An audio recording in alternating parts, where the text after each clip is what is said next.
We head back downstairs and outside. Marina, I don't remember what happened last time. Got to the convention.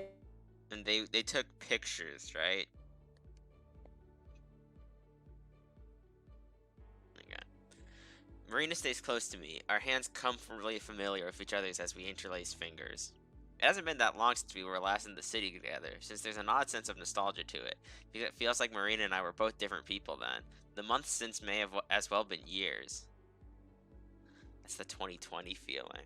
Yeah, it's like the 18 years of March. Yeah. As we take that first step into the furious Las Vegas heat, it feels like we're doing it for the first time. If there's any sentimentality to the moment for Marina, she doesn't show it at all. Instead, she's already got her sights set on the horizon and is pulling me along. Hand in hand, we set off down the blazing path towards the famous Las Vegas Strip. Heat makes everything shimmer, as if this whole city is just an elaborate mirage. The sidewalk is crowded with people, and the streets packed with bumper-to-bumper traffic. There are intersections and traffic lights every few dozen feet, allowing even more cars to join the crowd or escape it. Even the most mundane buildings, liquor stores, payday loan lenders, corner markets tend to have some form of makeup to fit in, whether it's murals or graffiti or other decorations entirely. Make no mistake, Las Vegas is sleazy, but there's a certain greasy beauty to it. It's like Guy Fieri. Yeah, I was gonna make an analogy, but yeah, it is like Guy Fieri. Yeah. Anything in particular you want to see? We've got plenty of time. Really, I just want to see the city with you this time, since last time we, got cut short. Right. She and I both know that's a pretty diplomatic way of putting it. The last time we came here, Marina almost lost all the gold we had found to Maria. Come to think of it, you never did tell me what it was you wanted to buy. Wait, didn't we do this scene already? Is my brain fucking with me? I feel like we already got that explanation. Oh, is it because... we heard it because Marina talked about it in her bit, right? Okay. The only reason we got caught up in that mess was because there was some gift that Marina had wanted to buy for me. Well, I appreciate the sentiment, of course. Sometimes I'm afraid Marina's too nice for her own good. Something silly.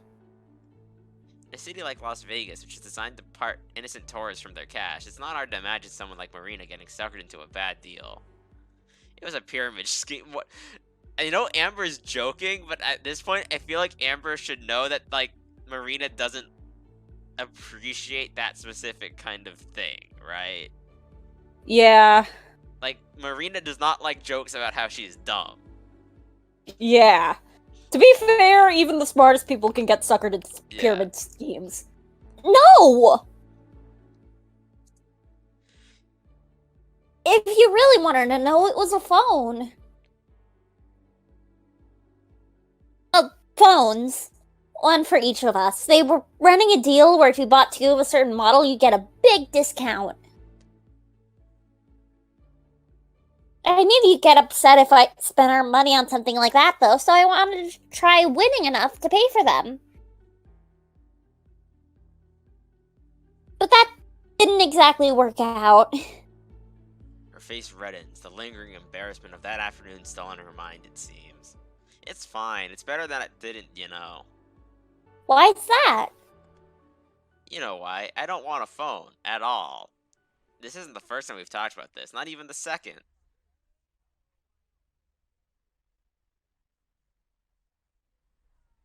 Person left alive who doesn't have a phone, you know?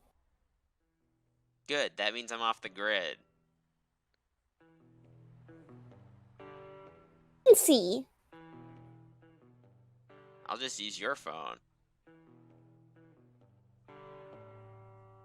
Sure. I'll use someone else's. Around. Why wouldn't there be? I think the RV breaks down. I'll hitchhike.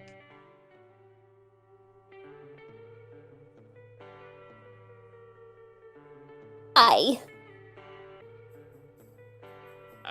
Then I'll walk to the nearest town. It's miles away? I'll walk fast. Long? I'll take a break. It's Grease! I'll find some shade. You're gonna die, Amber! Then I won't need a phone anymore. Wow! I didn't expect Marina to understand, but having a phone and always being at someone else's beck and call is just unappealing to me. The only person I'd use it to talk to is Marina, and 90% of the time she's with me anyway. Character development by the end of the visual novel, she gets a phone. Yeah, it'd just be a waste of money. I've made it my Nothing's. You're rich! Yeah. I've made it my whole life up until now without one after all. Marina knows it too. I can practically see the gears turning in her head, trying to think of another argument, but she doesn't. She knows I've won. Destroyed with facts and logic.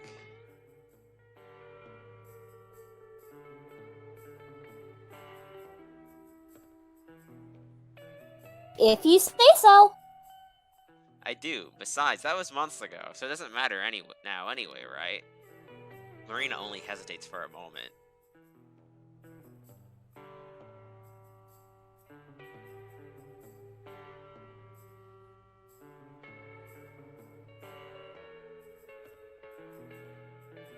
Hello? Right. We cross the baking asphalt to the shadier side of the street, and I buy us each a bottle of water from a tiny vendor.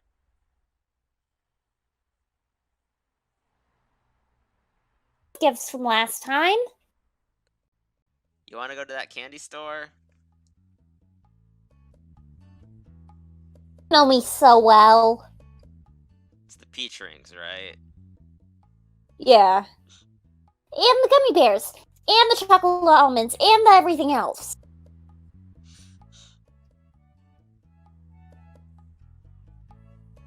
The peach rings.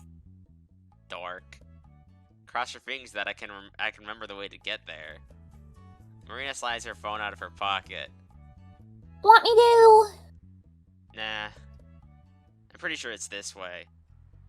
Luckily, my memory and sense of navigation don't fail me. After a couple minutes, I start to recognize a couple of the stores that I passed by last time I came through. Should be right across here. We turn a corner and sure enough, there it is. It's in all its lime green, architecturally challenged glory. Here we are. Oh, I'm inclined to agree, since the air conditioning that welcomes us is like a manna from heaven. Inside, that trademark Marina enthusiasm finally takes over as she stands there slack-jawed. Have fun. bag? Got a few extra bags. Last time I came here, they had a deal where if you buy 10 bags, you could get one free. She freezes in place and spins around to face me, eyes wide. Doing? You have to ask the clerk. She was the one who told me about it. To my surprise, I'm able to recall that attendant's face and name, Cassie, even though we only spoke for less than a minute. It's just because Amber remembers people girls. who like her. It's because girls. Yeah.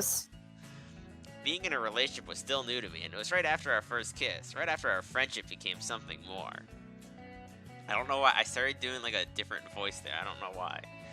It was when talking with Cassie that I called Marina my girlfriend for the first time, although she wasn't with me then. Thinking about it, I remember that day a lot more clearly than most days. None of this occurs to Marina, of course. I'd never even mentioned Cassie to her, no reason to, really. She snatches one of the extra bags that I grabbed for her and dumps a scoop full of assorted jelly beans into it. They make a satisfying sound as they all rattle together. The extra bags over the edge of Marina's basket and start to wander. On one table, there are over a dozen different varieties of crystalline rock candy, arranged in colorful patterns. Beside them are bundles of novelty sodas in thick glass bottles. Another countertop features something really gross. Real scorpions and other bugs that are encased in candy like... What the fuck? I'm pretty sure that the real scorpions. Oh, Yeah. I completely skipped over the real part. It's like, oh, they might just be like chocolate scorpions. Nope. Yeah. Why would anyone want to buy these things?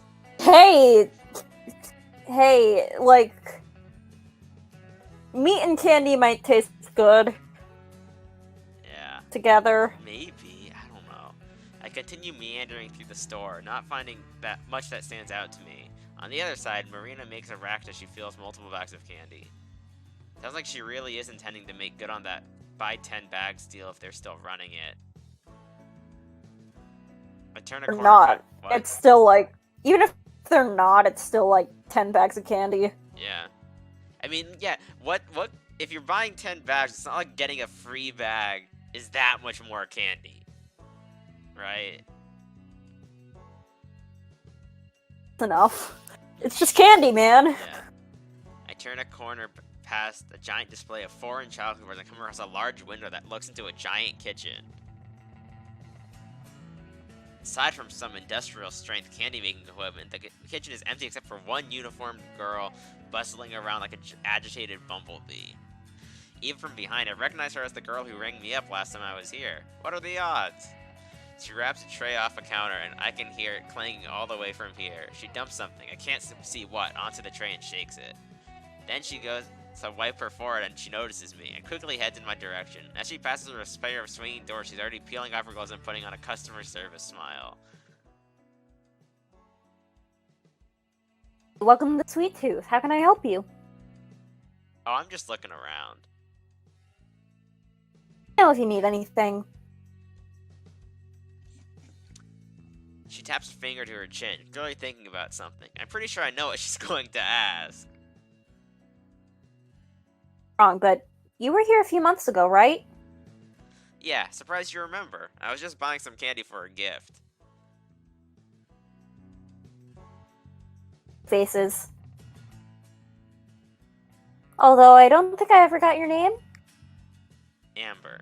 Nice to meet you, for real then. I'm Cassie, but, you probably already knew that. Last time her name tag was on the counter, but today it's pinned to her chest. I've noticed. Rings. Pretty good. My girlfriend loved them. She's probably emptying your entire supply of them right now, in fact. Girlfriend's got good taste. Marina herself comes around the corner a second later, probably because she heard us speaking. Several bags of candy dangle from both of her hands, nearly scraping against the ground. This is Cassie. She works here, and this is Marina.